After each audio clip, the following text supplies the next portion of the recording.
Due to the graphic nature of this program, listener discretion is advised. Introducing from Atlantic City, New Jersey, weighing in at 210 pounds, your Italian hero, Joey Image! Episode 40 of That Image Guy starts right now. How the hell are you people? What's going on? This is your boy Joey Image, your Italian hero, your favorite independent wrestler, your favorite New Jersey boy. How are you? Glad you're all with me. Thanks again, as I say every week, or every episode. Thank you for subscribing, downloading, sharing, tweeting, liking, Facebooking, whatever y'all do. Listening is the point. Thank y'all for listening. Today's going to be an easy show. I just did a Twitter Q&A.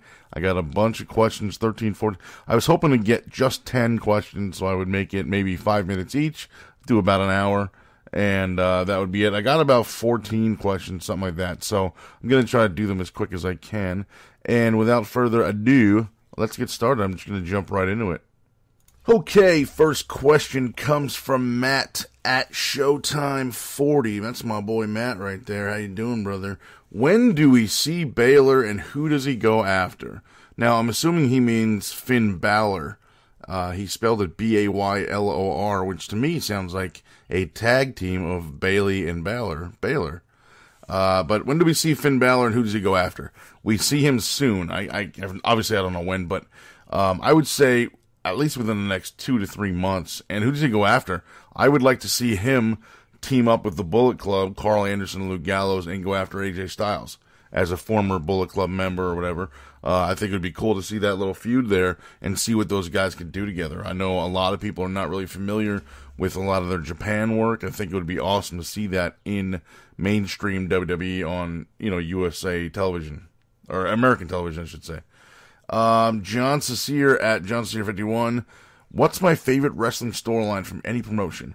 It's impossible to come up with just one, but I can tell you a couple of my favorites. I loved the Sandman was blind angle in ECW because the fact that the reveal that he wasn't blind when he took off the shades and took off the bandaging or whatever, the crowd, the arena essence was just like a holy shit vibe. You hear that chant a lot now, holy shit. Most recently, last night when Eric Young debuted on NXT, and there was a big holy shit chant. We came out and did the promo in front of Samoa Joe. But, so I think probably that Sandman thing was one of my favorites. I also dug, just because it was hilariously absurd, but when Papa Shango put the Hex gimmick on Ultimate Warrior and he threw up and then he went on to, like, Jake the Snake was burying him and all this crap. I just thought that whole thing was hilarious. So goddamn funny and wacky and just, like I said, absurdly funny. And I know that at the time they were trying to make it seem serious, but it was just amazing. So there's just a couple for you. Matt Vieira at Matt from RI. What do you think about the current state of the WWE Tag Team Division and are Enzo, Amore, and Big Cass the real deal? Hashtag how you do it. I like that. That's funny.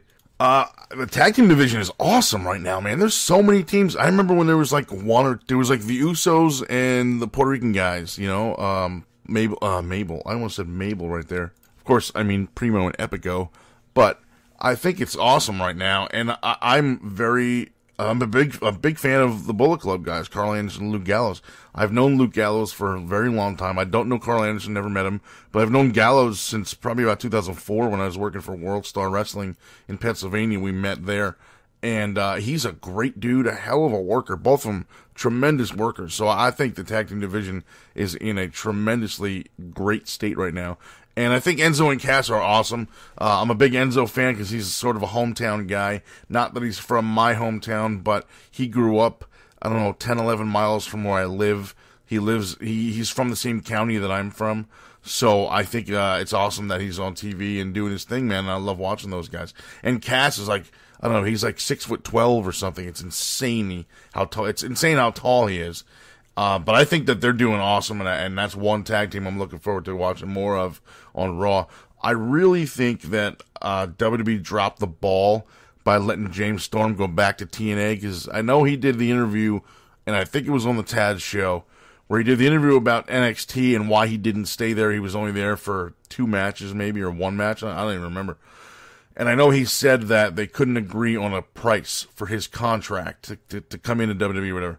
So I kind of think they dropped the ball letting him go back to TNA, because I really, and still do, want to see him and Bobby Roode team up as Beer Money in WWE and NXT. I don't know what's up with Bobby Roode now. I know they showed him on TV during the NXT TakeOver Dallas thing a few weeks ago, which I still haven't watched. But I don't know what's actually going on as far as any long-term plans for him. But I would really like to see him and James Storm tag team as Beer Money in WWE. I think I'm not going to see that anytime soon, unless TNA goes under. But, I would like to see that very, very much. All right, next question. We are moving along quickly here. Maybe this will not be as long as I thought. Next question, Matt Johnson at Viva Matty Vegas. How would you book a Reigns heel turn that the fans don't see coming a mile away? All right, before we continue, let me apologize if you hear sort of a humming or a buzzing in the background. It's because there's someone outside mowing a lawn. So, sorry. Anyway, back to the question. How would you book a Reigns heel turn that the fans don't see coming a mile away? I don't think it's possible. First of all, the fans already don't like him, most of them. So, I mean, like someone that the fans don't like, I don't think you would waste any time trying to turn him into someone that the fans don't like. Because, again, the fans already don't like him. What's the point? So, it's like in the 80s, the 80s and mid-90s or whatever, trying to turn Hulk Hogan babyface. Well, he already was baby. The fans already loved him. You don't turn someone that the fans love into someone that the fans love. So, I don't think you book a Reigns heel turn. I think the crowd already dislikes him, most of them at least, enough to make him sort of heelish. I think if you want him baby and the crowd wants him heel, you leave him in the middle. Let him be a tweener. Just let him do his thing. And the fact that they won't see it coming, I think, is also not possible, because, again, if you're going to have him turn, the fans already don't like him. So it's not really going to have a big impact if he does do a quote-unquote, actual turn or legitimate turn or whatever. I don't really think that's possible. All right, next question from Major Rampage at Major_Rampage. Do you think there is a chance the WWE purposely wrote WrestleMania poorly to make Shane McMahon taking charge look good? No. Biggest show of the year, biggest moneymaker of the year, biggest moneymaker of every single year, most exposure, most tickets, most pomp and circumstance. Why would they purposely make an entire show that does all that for them every single year? Why would they purposely make it look bad just for one silly storyline? Not really logic there. No logic behind that idea, I don't think. And also, I don't think Shane taking charge looked bad. I understand how they tried to cover it. They said, by social media, people are going crazy on social media that they wanted him to do it. There were a lot of people saying, it would be cool for like a change kind of thing, but I don't think it was that big of a deal on social media where people demanded, I want Shane McMahon or else I'm not watching anymore, because regardless of what WWE does, people watch anyway. But I can probably say with 1,076.9% certainty, there is zero chance that WWE purposely wrote WrestleMania poorly for any reason. I just don't think they would ever do that. That doesn't make any sense. It's not logical if they want to remain in business and keep making the kind of money they make, especially at that particular event. Next question is from my boy Anthony Menegoni at Red Sox 2009. What is the most difficult move that you have done? I would say, I don't know. I don't do a lot of difficult stuff because it's difficult. Maybe the Texas Cloverleaf, because it's hard to figure out when you're, actually, I haven't really done it since I was in training, but when I was first in training, I tried to do it, and it was hard to figure out which leg needs to be where at what time, and in what order do you move and bend the legs and then flip the guy over and then grab the, and then you kind of sit back on it or whatever. That and maybe the sharpshooter at the when I first started training, I tried these moves. They were very, they're not really moves, they're holds. It's a submission hold. It's not really a move. A move would be like a leg drop or like an elbow. That's kind of a move. A hold is one where you're actually holding the person. hence the term submission hold. Anyway, but hence the phrase an exchange of holds. But anyway, I think maybe either of those two, because like I said, the legs have to be in a certain position, and it's generally easier in one way over the other, depending on which leg you bend and which way first, whatever. So probably either one of those two. It's really that's really kind of difficult to answer because I haven't done either one of those two moves in a very long time. But that's probably why, because they were very difficult for me. And I've always had, not to put myself over or whatever, but I've always had big legs anyway, muscular-wise, because I rode a bicycle from when I was 6 or 7 until I was 17, 18, when I got my license at 17, but I still rode my bike for another probably 10, 15 years when I didn't have to go anywhere terribly far.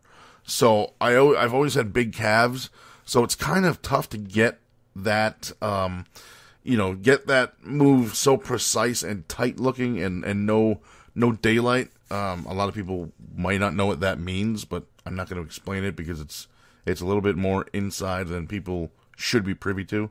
So it's got to be at least one of those two moves, if not, a figure 4 maybe, but that's not really difficult at all. But those two leg submissions, I think, are moves that I had trouble with in training, which is why I didn't use them in my career afterwards. All right, next question from Eric Paulus. The Buck_RI. What's your thoughts on Nakamura? I think Shinsuke Nakamura is one of the best in the world. Hell of a worker. Hell of an entertainer. He is a guy that in Japan, a lot of the Hollywood and entertainment kind of stuff is not really done. And, it's done, but I should say, it's not almost every single character / gimmick on WWE TV has some kind of the wacky entrance or whatever. There's a lot of guys in Japan that don't necessarily do that or do it all the time. But Nakamura does that little dancing thing where he comes out, and it's always like he gets it. He gets the entertainment factor, and that's why I think he belongs where he is right now in WWE. Not necessarily in NXT. I'd like to see him on the main roster. I'd like to see Cena and Nakamura. I don't know why I'd like to see that, because I think Nakamura is so way above Cena, skill level wise, although I know Cena's a great wrestler in his own right. People are going to complain to me about that. Oh, he does the 5 moves of doom. If you've ever seen his training sessions back in UPW, Rick Bassman, from, 2000 or whatever it was, he can work. I mean, he can go. He knows a crap load of moves. But a lot of people don't understand why he only does the 5 moves of doom. A lot of people do. I'm not going to explain it. Again, that's another one of those things that's sort of quote-unquote inside that the public really should not have any knowledge of. And speaking of that, there is a question about that later on in here that I'll get to in a minute. But as far as Nakamura, I think he's great, and I'm looking for. I enjoyed watching him in NXT. I enjoyed watching him in New Japan, but I'm really looking forward to seeing him on the main roster.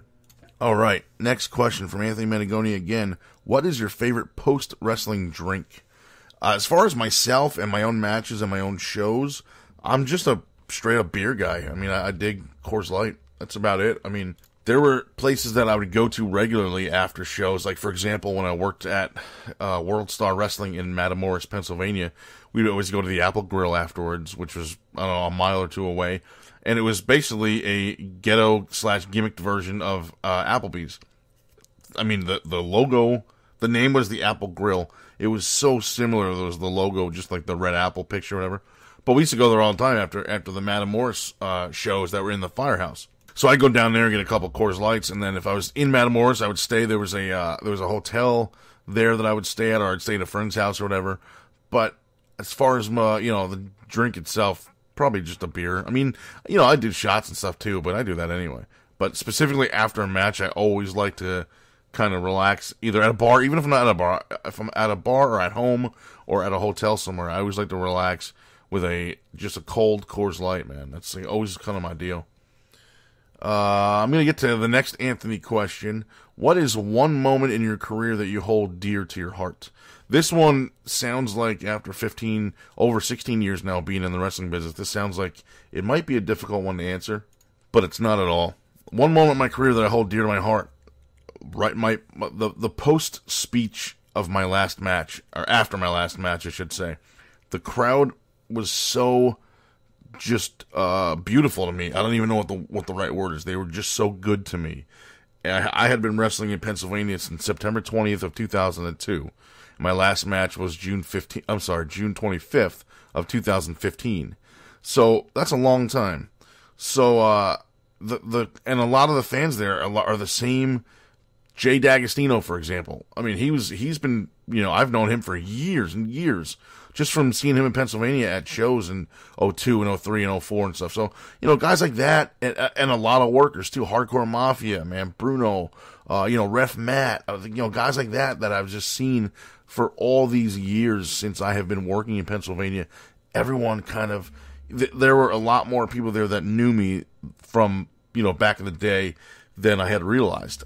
And it was just the reaction that I got. And I've been kind of toying with the idea of just releasing a clip of my speech on YouTube, even though I kind of didn't really want to do that. I wanted to leave it on the DVD set only. And again, my Final 5 DVD, which is a documentary I made, it literally documents my last 5 matches, my series of retirement matches in Grand Slam Wrestling in 2015. 1 in February, 1 in March, 1 in April, 1 in May, and my final match being in June. If anybody wants that, I still have a few left. $20. Just PayPal me at Final 5 DVD, and the word 5 is spelled out. So Final FIVE DVD at gmail.com. Send me your PayPal, $20 with the address, of course, the shipping address. Some people didn't send me a shipping address. I had to go back to them. But I will get one out to you ASAP. But anyway, enough of that shilling my stuff. I've definitely been thinking about maybe just releasing the speech on YouTube. I don't know. We'll see. But yeah, that's got to be the defining moment, I guess, for me that made the previous 15 years absolutely worth it. Was that crowd. That crowd was just so good to me. And afterwards, I mean, people were there for like an hour and a half, just waiting to take pictures with me and to people hugged me, and some of them gave me gifts and stuff. It was awesome. I mean, it was, for an independent guy who's not on the big stage, was not a big WWE, was not in WrestleMania or whatever, that is as big and awesome as it gets. And it was awesome, man. I loved it. I cannot ever top that night, ever. Not one night in my career would ever top that night. Anyway, next question from Danica at SWFTPaw, Softpaw, on Twitter. What was your personal favorite match? My own or one as a fan? So, let me say, probably my personal favorite match of my own might have been September 5th, September 10th, sorry. I almost got the date mixed up there. I was going to say September 5th, 2010. It was actually September 10th, 2005, in Whitehaven, Pennsylvania, when I wrestled Just Incredible.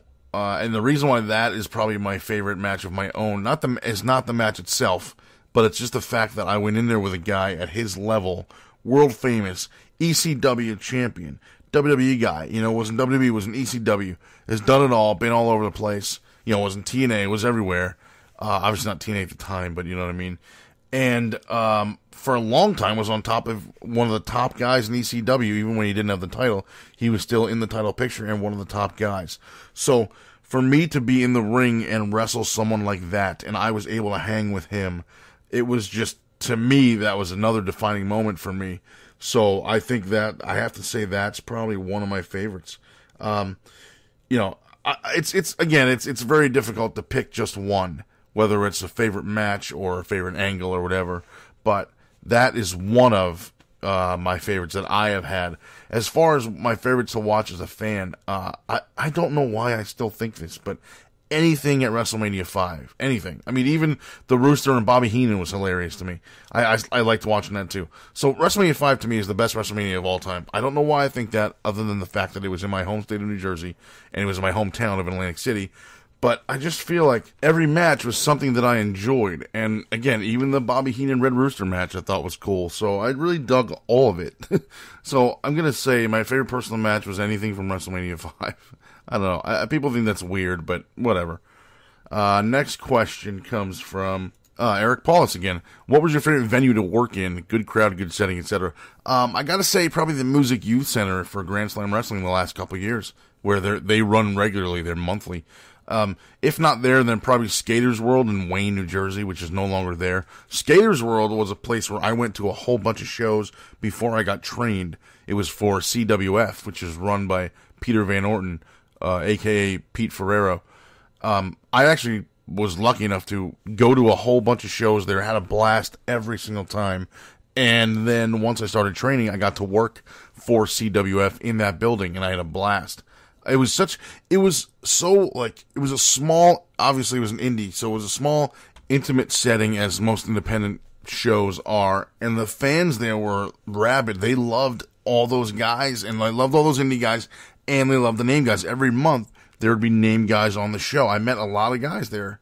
That's where I first met Balls Mahoney. I met Tommy Dreamer there. I met Alex Rizzo, a.k.a. Big Dick Dudley there. So I met a lot of guys there.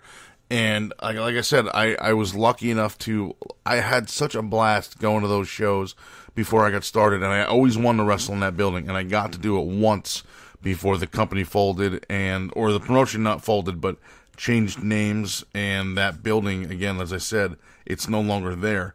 But that was such a cool venue to work at. So I would say either there or the Music Youth Center in Music, Pennsylvania for Grand Slam Wrestling, which is my home promotion, a promotion I still love and will always love. So let's get back to the questions. Next question is from Big Tuna Says, at Big Tuna Says. I like that name. What made you want to wrestle, and what did you want to achieve? I've sort of answered this in millions of different interviews or whatever, but I'm going to obviously do it again. And then I've got one last question after this, which thankfully this is not taking very long at all. So let me get to the answer here. What made me want to wrestle, I think, is the crowds. When I was watching as a kid, I would see this crazy stuff happen in the ring. Guys beating each other up and hitting each other with weapons and chairs or whatever. And the crowd loved it. There's blood and stuff, and the crowd loved all of it. So I think just the fact that I can make, or that, not me, but those guys were making that crowd react in that way. The fact that those reactions were happening, I think that's what made me want to go in there and do that myself and try to pop a crowd, try to make people go, ooh, or whatever. So I think that's part of it. And just the fact that, it was cool. I loved watching. I loved the physicality. I loved the stories. I loved the characters. I just wanted to be a part of it. What did I want to achieve? I actually had a list, literally a written out list of goals, like things I wanted to do in wrestling that I just thought would be cool. For example, some silly ones. I wanted to wrestle in front of a crowd. Like, not just in training, in front of, like, friends and family that come to the training shows or whatever. Like, I wanted to work in front of an actual crowd. So I think the largest crowd I've worked in front of is maybe 1,100 or 1,200 people. Not all that much. But, you know what? It was cool for me, and it was big for me, and that's what I care about. I don't care about what other people are going to think about it, what other people are going to say about it. It doesn't matter. It meant something to me, and that's what's important. Also, I wanted to win a title. It doesn't matter what title. It could have been the Internet Taco Bell eating champion. Which coincidentally I did have a meatball title at one point, but it didn't matter. I just wanted a title. When you look at it from my point of view, again on the inside, not as a fan, fans think the titles don't mean anything, that they're just props because it's quote unquote fake or scripted or storylined or choreographed or whatever. But that's absolutely not true. The belts do mean things.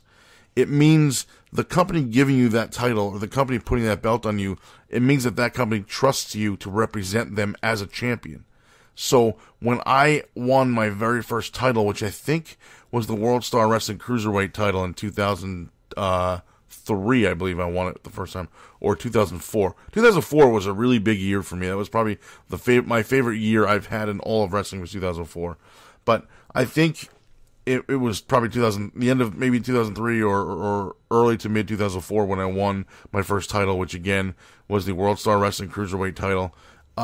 It just meant a lot to me. It meant that Johnny Glitter, that promoter, trusted me enough to put me on the posters, to put me on the flyers, to put me on the shows as a champion to represent that company. And again, that meant a lot to me. So that was also one of my goals. Also, I mean, we all want to get paid. I wanted to, some guys get $20 a show, or $25 or 30 or 50 or 75. I always wanted to get paid at least $100 or more for a show. And I did that consistently for quite a while. So, again, I achieved that as well.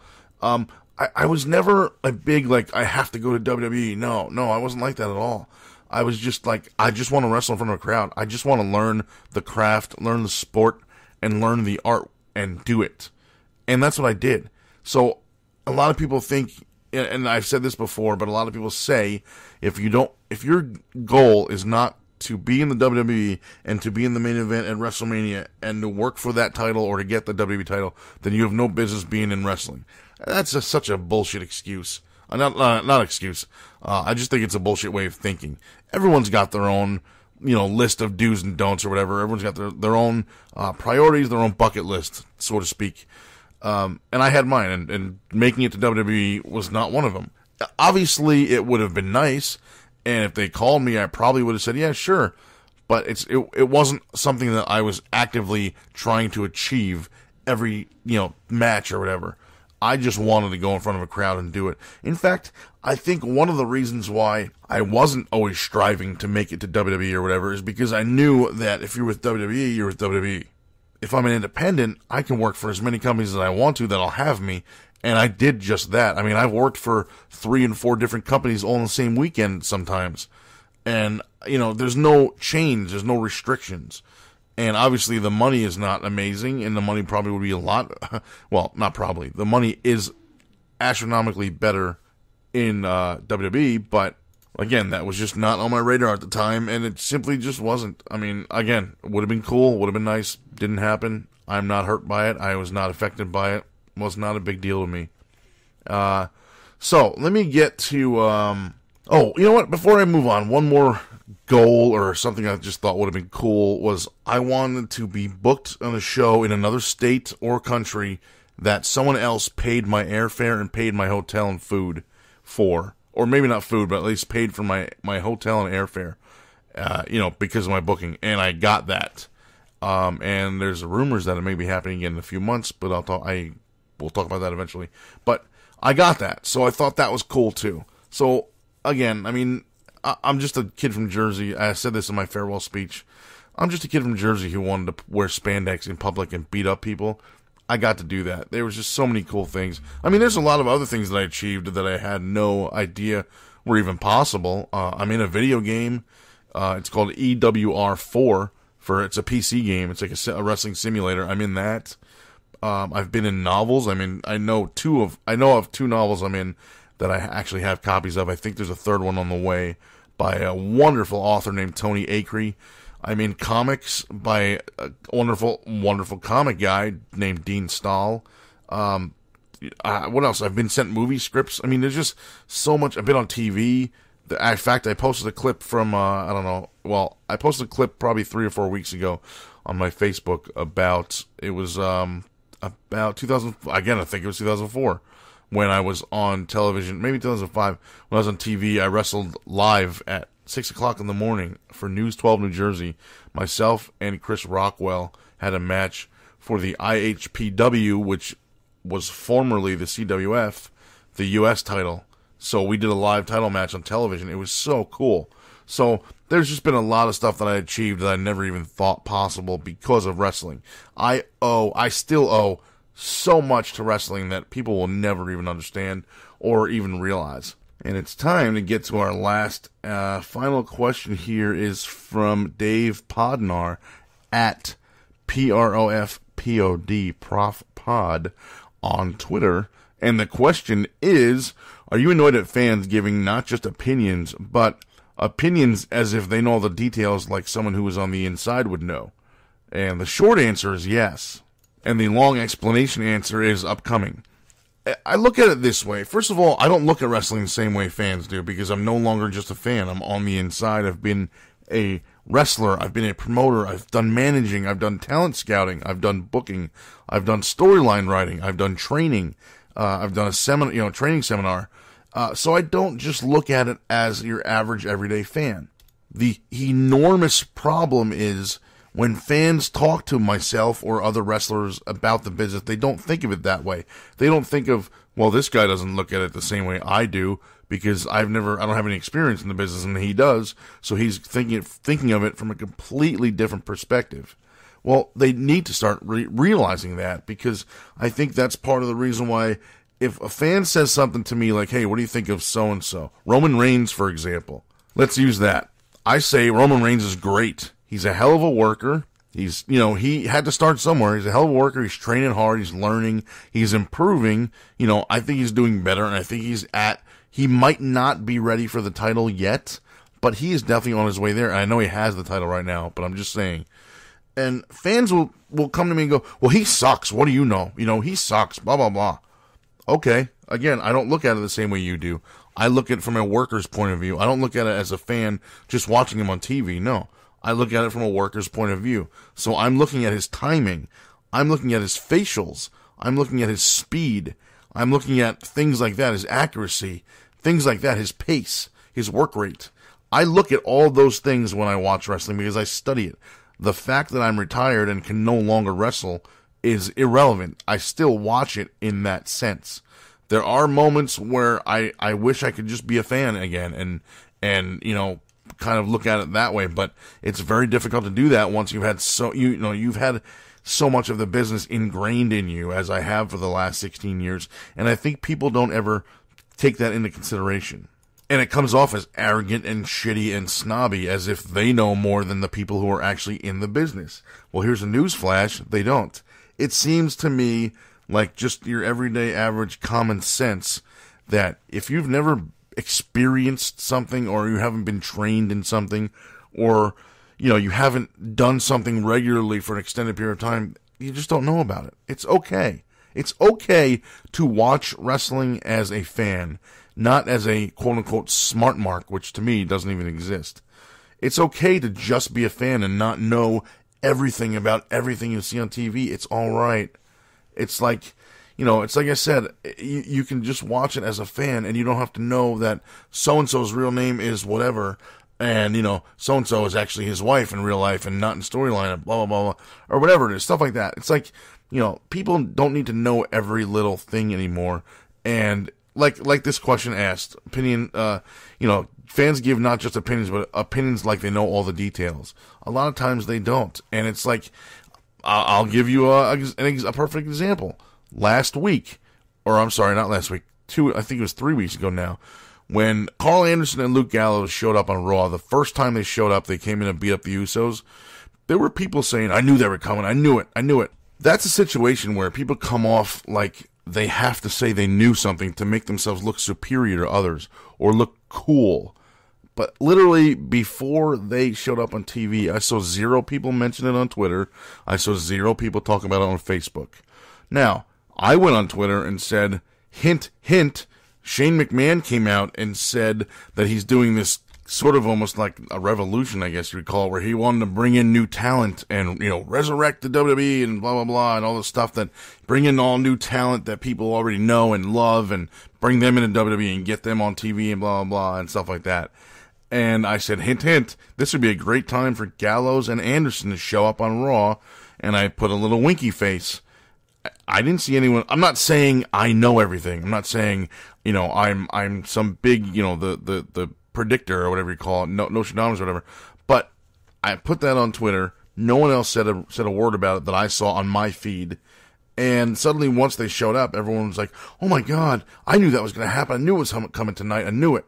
Oh, sure you did, buddy. It doesn't really matter who knew about it and who didn't know about it. That's just an example of people trying to claim that they know everything as if they know like someone who is on the inside would know. Stuff like that it just gets super annoying, and they do it as if it's fact. And I don't blame those fans. I blame the internet. And I've talked about this before. The internet has ruined professional wrestling. Not to the point where it's, disfigured to the point where it can't be good again or can't be great again. But I think to the point where it's always going to be somewhat damaged, or used goods, to use that phrase. Or damaged goods, I'm sorry, that's what I was looking for. Damaged goods. Because the fact that anyone can go online right now and talk to any of these WWE guys via Twitter or via their Facebook or email or whatever it is, or just go on any website, any wrestling website, quote-unquote news website, which a lot of them are fucking jokes anyway, and they can read everything that's going to happen next week or this week or whatever. It hurts the entire product. It really does. And people blame WWE for being quote-unquote predictable. No. It's not that. Well, first of all, people claim a lot of stuff is predictable, but when you run a show and you're writing storylines and you're booking matches and you're going in a certain direction, it's not necessarily predictable. That's the direction you're going in. So of course it's going to go there. If Roman Reigns, this is how silly that sounds, and you'll understand when I say this example. If Roman Reigns and Seth Rollins had a 2 out of 3 falls match, okay, Roman Reigns won the first fall, Rollins wins the second fall, Reigns wins the third fall, now Reigns wins the match. It's as silly to me saying everything is predictable as people saying, well, Reigns won because he won 2 falls over Rollins' 1 fall. Yeah, no shit. When you book a 2 out of 3 falls match, that's what happens. Somebody wins 2 falls, therefore that person is declared the winner. When you write a storyline from points A, B, C, D, and E, of course you're going to end up at F. That doesn't make it predictable. That makes it proper. That makes it correct storytelling. People that think, well, I knew that was going to happen. That was so predictable. That's again, to me, it comes off as people just saying, well, I know what's going to happen because I'm inside. I'm more inside than you know, one idiot once told me a few years ago. Give me a break.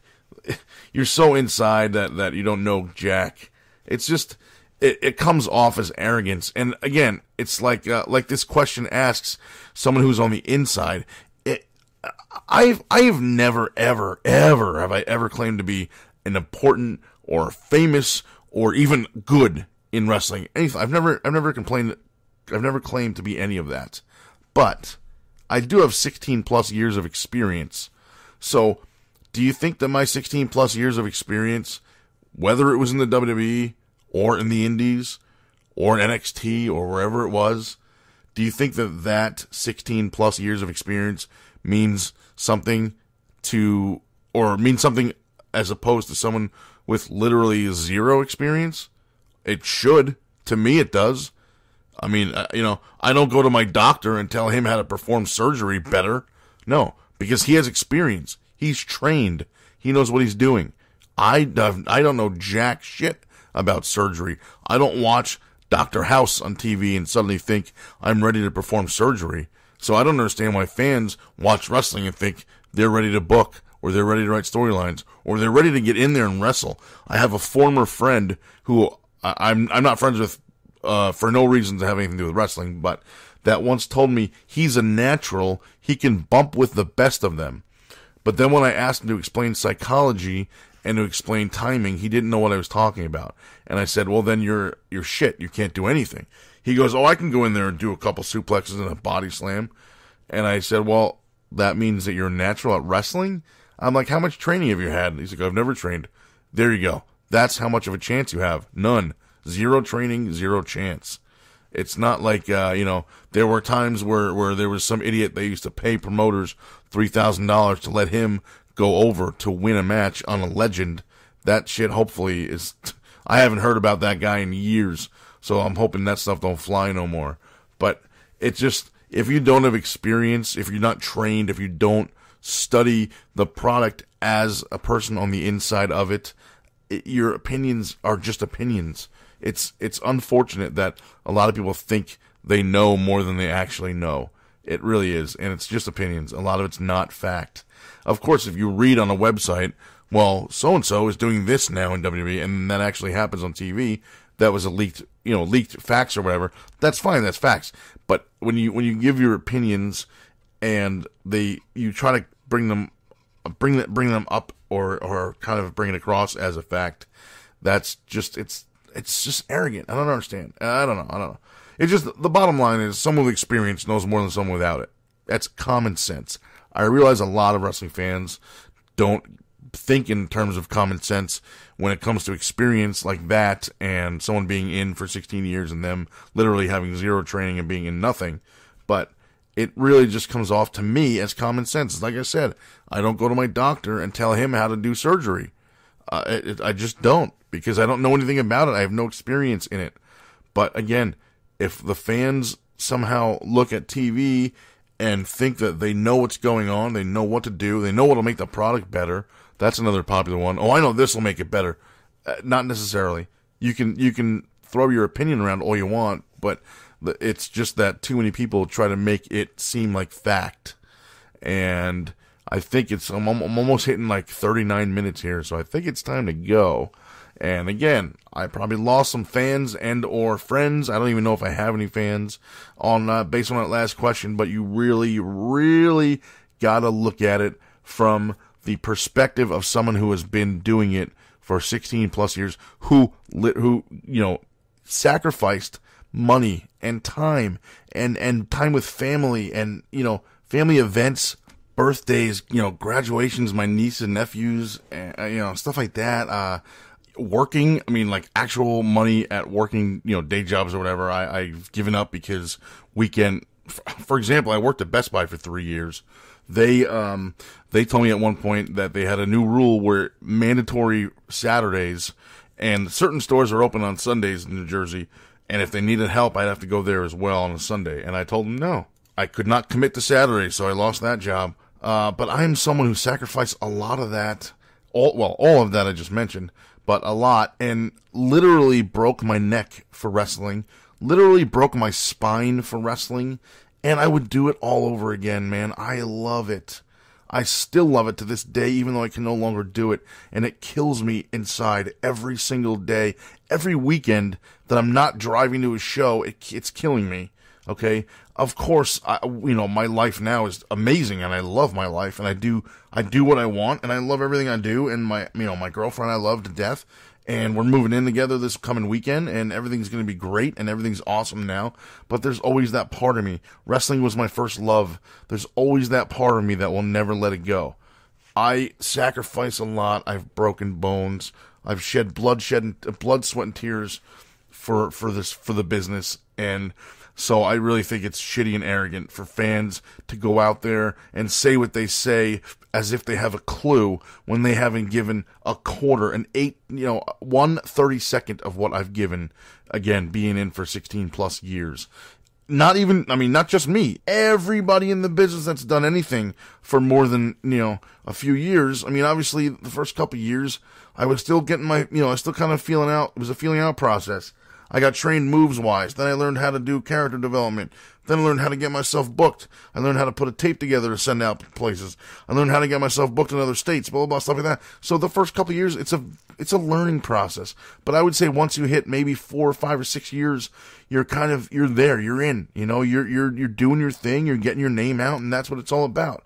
So the fact that the fact that they call themselves fans and then they treat some people like that, again, as if they know everything like the guys on the inside do, it just comes off as so arrogant, and it's very, from my side of it, it's very how dare you, because again, 16 years does not compare when you look at yours and it's 0, because I'm as much as people think that I'm just a bumbling idiot from the independents that never made it anywhere, I do know what I'm talking about. So just kind of, I always hope fans will somehow think of that next time you say something that might come off as arrogant or shitty or whatever, that, hey, think to yourself, hey, this guy has a lot more experience than I do because I don't have any at all. So maybe I should kind of change the way I'm going to ask him this question, or change this comment so it doesn't sound so crappy or disrespectful. It's a matter of respect. And I think, unfortunately, a lot of that respect specifically is lost on fans today. So with that, guys, I've gone a little bit longer than I expected, but, or I should say, shorter than I expected, but close to kind of the roundabout time I finished. But I thank everyone for listening, downloading, subscribing, sharing, liking, tweeting, Facebooking, whatever you do. And again, if I lost some friends or fans on that last question, then I'm sorry. That's my opinion. So please check me out on Twitter at JoeyImage. Please hit me up on Facebook, facebook.com/realjoeyimage. And please, I'm begging you, please buy a shirt. They're only $20. ProWrestlingTees.com/JoeyImage. Thank you for listening, guys. I will talk to you on my next episode. And here's to episode 40.